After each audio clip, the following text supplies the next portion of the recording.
A luta entre os Cavaleiros de Bronze e Asclépio chega ao clímax. Ikki tem que tomar uma decisão difícil. Ele irá honrar a promessa com Odisseu e matar Athena, ou ele irá cumprir o seu juramento como cavaleiro e proteger a deusa. Além disso, um novo espectro muito esperado é revelado e muito mais nesse episódio eletrizante que você acompanha agora. Next Dimension, capítulo 109, a Lâmina Matadora de Deuses. Olá meus queridos, eu sou Avalon das páginas Avalon Geek e nós vamos acompanhar o mais recente capítulo lançado de Cavaleiros do Zodíaco Next Dimension, continuação canônica da saga clássica de Cavaleiros. Então já ativa o sininho, se inscreve no canal para não perder nenhum capítulo e os comentários, porque vocês sabem que isso aqui não é só uma narrativa de capítulo, é também uma narrativa com comentários, referências e muito mais. Então vamos lá, a gente começa o capítulo justamente de onde nós terminamos o anterior, que é com Ikki chegando à casa de Ofiuco e sendo confrontado por Asclépio, que questiona se ele não iria honrar a promessa que fez com Odisseu para matar a Athena, que veio do futuro e está causando todo esse caos no passado. Imediatamente, Asclépio ordena que Ikki mate logo a Athena. E os demais Cavaleiros de Bronze, Shiryu, Yoga e Shun, permanecem incrédulos. Afinal, aquilo não seria possível. Será que Ikki de fato iria matar a Athena? Mas o Cavaleiro de Fênix permanece em silêncio, de frente para a deusa, deixando o 13º Cavaleiro de Ouro bastante incomodado, o fazendo exigir: vamos, mate logo! Asclépio inclusive questiona, dizendo que imaginava que Ikki tinha chegado a um acordo com Odisseu e que ele teria prometido tomar a cabeça de Athena. O Cavaleiro de Fênix inclusive confirma isso, porém ele diz que é um cavaleiro, que não importa o que aconteça, mesmo que o céu e a terra se invertam de lugar, ele não poderia fazer aquilo. É então que Asclépio conclui: ele estaria descumprindo sua promessa. E Ikki responde dizendo que vai compensar Odisseu por quebrar sua promessa, tirando sua própria vida, mas não antes de derrotar Asclépio. O que é bem interessante porque a gente já até imaginou e tinha debatido isso aqui no canal, de que provavelmente Ikki iria se voltar contra Asclépio. O Cavaleiro de Ofiuco zomba de Fênix e então o ataca. Ele indaga como um humano poderia assassinar a ele, que já é como um deus. Ele diz que se Fênix não irá matar a Athena, ele próprio irá fazê-lo. Porém, antes que consiga executar o golpe, Asclépio é surpreendido por Shun de Andrômeda, que utiliza suas correntes para segurar o báculo do Cavaleiro de Ouro e impedir o golpe. Mas é inútil. Asclépio afirma que aquela corrente não seria capaz de fazer nada, e ao movimentar seu báculo, arremessa Shun contra um dos pilares da Casa Zodiacal. Shiryu e Yoga imediatamente se colocam de trás do Cavaleiro Lendário, dizendo que não permitirão que ele faça o que bem entender. Os dois então atacam conjuntamente, com seus golpes Pó de Diamante e Cólera do Dragão. Porém, novamente é inútil.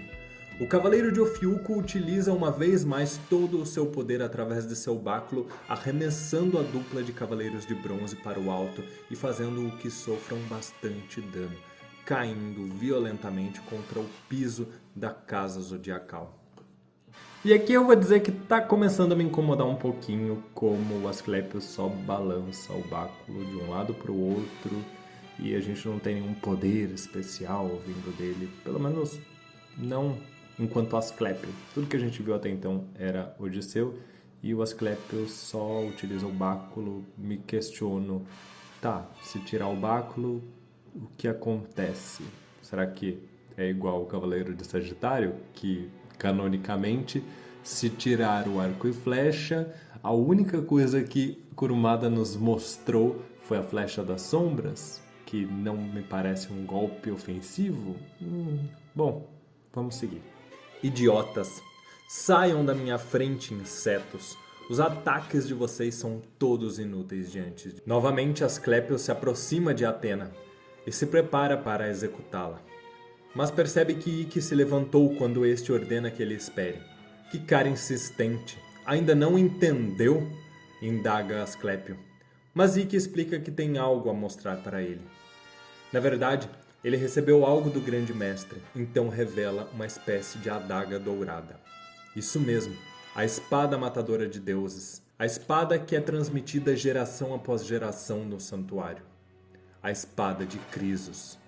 E olha, eu não quero dizer que Kurumada é previsível, porque de fato ele não é. Ele nos surpreendeu em diversos momentos em Next Dimension, e inclusive nesse capítulo aqui vocês vão ver mais pra frente. Mas muita gente, inclusive aqui do canal, já tinha comentado que achava que o Ikki iria utilizar justamente a espada de Krisos contra o Asclépio. A cena muda e vemos o castelo de Hades, onde Pandora caminha pelo corredor analisando que se Papillon foi derrotado, a menina que se encontra na Itália deveria ser Athena. Ela afirma que precisa fazer algo quando é interrompida por alguém. É Chagall de Wyvern, o terceiro e último juiz do mundo dos mortos, a estrela celeste da fúria. E esse nome esquisito, Chagall, pode ser uma referência a um pintor chamado Marc Chagall, que era francês, e é a única coisa que eu consigo imaginar e pesquisei aqui a respeito desse espectro. Ele se ajoelha perante a mulher e ela diz que o estava esperando. Ele pede perdão pela demora e explica que todos os espectros estão se reunindo, sendo guiados pela espada do Senhor Hades. Compreendendo, Pandora afirma que o exército de Hades está pronto para a batalha. Mas ela precisa que Chagall faça algo. Ela ordena que ele assassine a menina que se encontra sendo protegida por Pégaso, aquela que acredita ser Athena. E finalmente, depois de tantos anos, nós temos o terceiro espectro juiz do mundo dos mortos. Eu honestamente achei que esse dia nunca chegaria. E não é que Kurumada trollou a gente não só vai ter o último espectro, como também todo o exército de Hades está pronto para a batalha. E eu quero saber como que esses Cavaleiros de Bronze vão resolver essa treta toda. Novamente na casa de Ofiuco, vemos a surpresa de Odisseu ao se deparar com a espada de Krisos. Ele questiona como Ikki conseguiu aquele objeto e novamente o cavaleiro afirma que foi algo dado pelo grande mestre. Mas o grande mestre não lhe disse como ele deveria utilizar essa arma, apenas que o uso dependeria do próprio Fênix. É então que Ikki afirma que usará a espada de Krisos, matadora de deuses, para matar Asclépio. Ele avança contra o inimigo e então podemos ver um choque poderoso ocorrer. O elmo do 13º Cavaleiro de Ouro é arremessado para longe e cai ao chão. E neste momento, algo curioso ocorre. O relógio zodiacal do santuário se racha e podemos ver a imagem de Cronos em sua forma de ampulheta. O capítulo acaba nos dizendo que no momento do golpe resolutivo de Ikki, um estranho evento acontece. E eu tenho alguns comentários muito importantes sobre esse capítulo. Nós não sabemos de fato se Asclépio morreu e eu espero sinceramente que não. Eu acho que ainda é muito prematuro para esse inimigo que nós esperamos por muito tempo para ver em ação. Porque bem ou mal, gente, nós vimos até agora Odisseu. Eu quero ver mais de Asclépio em ação, esse inimigo mitológico, lendário e que é tão soberbo e que pretende matar a Athena para assumir o seu posto. E é sem dúvidas a melhor execução de um cavaleiro traidor, porque de fato ele traiu Athena, diferente de outros que vieram nas sagas clássicas, como Saga ou os próprios Cavaleiros Renegados da saga de Hades, que no fundo não eram malignos. E no capítulo anterior tivemos um gostinho, neste mais um gostinho, e eu acho que é muito cedo pra gente se despedir dele. Eu não acho que ele morreu e espero que isso não tenha acontecido. O relógio zodiacal se partir, existem muitas interpretações, mas ao meu ver deve ser um sinal de que o tempo que Cronos deu para Saori está se acabando. Não vamos nos esquecer que eram apenas 3 dias.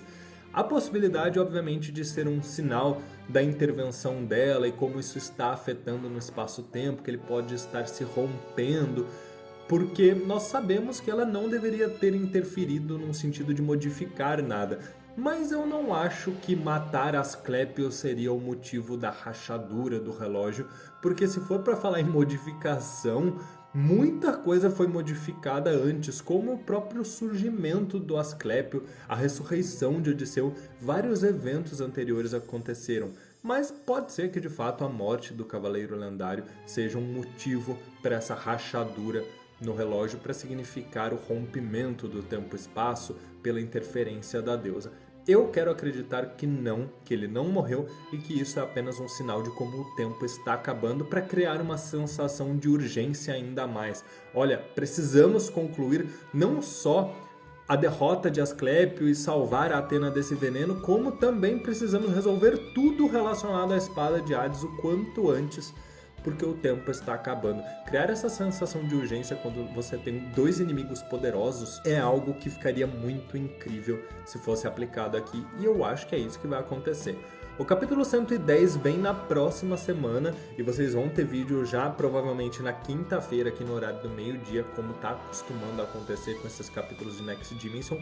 Mas eu quero saber a opinião de vocês nos comentários. E além disso, o que vocês acharam do espectro de Wyvern.